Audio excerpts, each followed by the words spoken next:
Mr. Chair, do you have your copy of the? You have a copy of the substitute, don't you? I don't have one. All right, give him. You got a copy of the substitute here? All right. We know we made it. We're gonna have another substitute, but it's just a minor language David offered. David's all right with that. All right. David did it, so blame him. It just adds if they're already off. All right, would the meeting please come to order? We got people with all kinds of meetings. Listen, the Senate is still in session, so don't worry about your rules. They're still in session, so don't worry about your rules. Because I have the man that's telling me with the plan, they're still meeting, so don't worry about getting the Senate rules. And if we do happen to break, he'll put you in first in the line, won't you, Mr. Chairman? Put him first in the line. Won't you? All right. Would the meeting please come to order? If you would, please join me in a word of prayer, please. Most gracious Heavenly Father, we've had a great day. We've had good discussion. We worked hard for the people of this state. We ask that you help us to continue this and to still, as we deliberate, we talk and we think to do what's best for the boys and girls and the school systems in our state. Be with us now, lead and guide and direct us. We ask these things in the name of thy Son, Jesus Christ. Amen. All right. Today we have before us, came out of subcommittee, and it was Randy Nix. I don't see Randy here, and the vice chair is not here.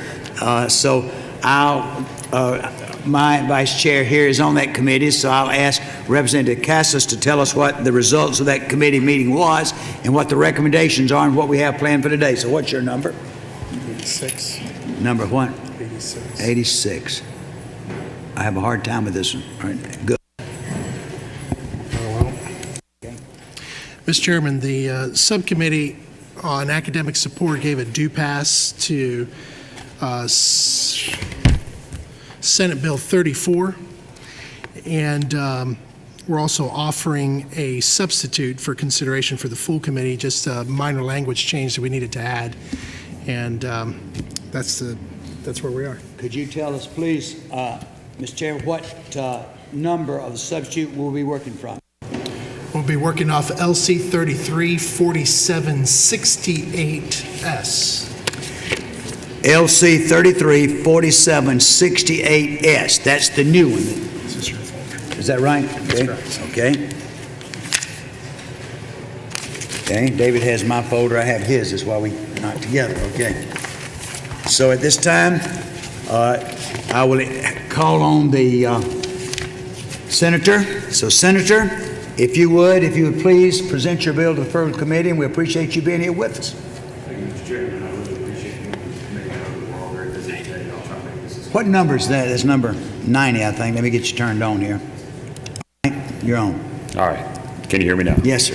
All right. So thank you for taking the time. I know this is a little out of the ordinary because we're both still in session. I really appreciate you being here. This is the Rachel Sackett Act. Rachel Sackett is a student in Gwinnett County Schools who attends the the STEM school there, the STEM charter school. She was accepted into that school, and she also happens to be an outstanding lacrosse player. And this bill would simply allow Rachel and others that are in her position to be able to participate in extracurricular activities in the school in which they're zoned for if they go to a charter school.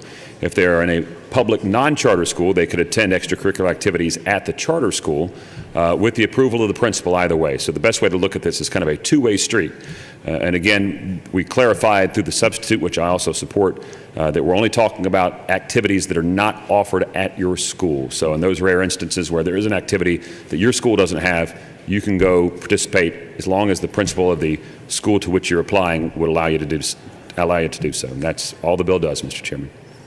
Representative Cassis, would you talk to us, please, about what you did yesterday to change the change you made? And that was it.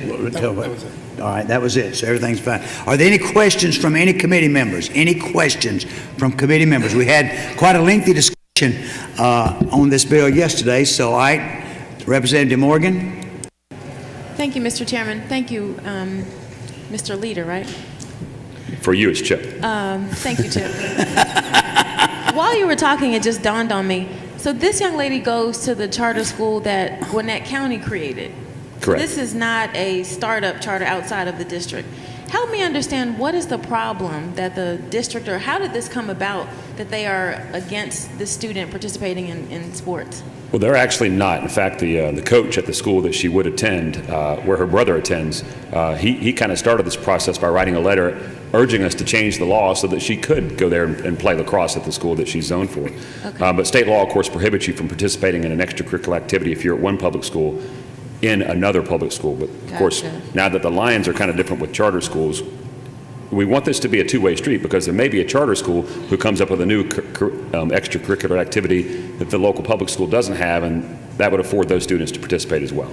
Okay, but there are no loss of funds or anything like that as a Oh, result of absolutely. No money, this is all extracurricular. And one thing we said yesterday that really seems strange, especially since Gwinnett is an IE squared school, it was like Gwinnett possibly, they've exempted a lot of the laws, could have exempted this maybe and done that, but they have not chosen to do that. So this just allowing that. Any other questions from members of the committee? I see none. I have no questions. I see none. So at this time, I ask for a motion. I have a motion to do pass. I have a second. Any more discussion? All in favor, please indicate by raising your hand. 1, 2, 3, 4, 5, 6. 6. 1, 2, 3, 4, 5, 6. Okay? All opposed. 1, 2, 3, 4, 5. All right? It passes 6-5. So it will go to rules with a vote of 6 yes, 5 no. Okay? Let me say this right now. I hate we just got a small group, but let me say this. I want to give a big thanks. Y'all, this is our last meeting, unless something urgently occurs. But let's give Betsy a fantastic, our legal aid. I'm telling you, yeah. And I'll tell you, I'm going to tell you another person that I love so much, I've grown to love so much, and she's with us from Georgia State, and she's got big plans. Let's give Kim. Kim, stand up. She's our agent. She has been wonderful. I'm proud of her. Yay, Kim. And I'll tell you one that I've loved so much, and soon to be a new mommy. So I'm proud for her. Let's give Abby. I love her. Let's give Abby a big hand for what she's done. And I'm going to tell you, she stepped into a beehive, not only with the poster child for Ritalin, but she's been able to keep me under. But let's give my new administrative assistant, Courtney, a big hand. Courtney, you're just wonderful. We appreciate you. And we want to remind everyone that Courtney has arranged, along with many of you here that are here in the audience today, for a sine die luncheon for us. So we'll probably have a sine die dinner too, but I was just going to be the luncheon. So it'll be up in our room, probably in our room. So come up and have lunch with us. Anytime, we have a little chance during sine die. Thank y'all. Have a great day, and I appreciate y'all so much. Thank you.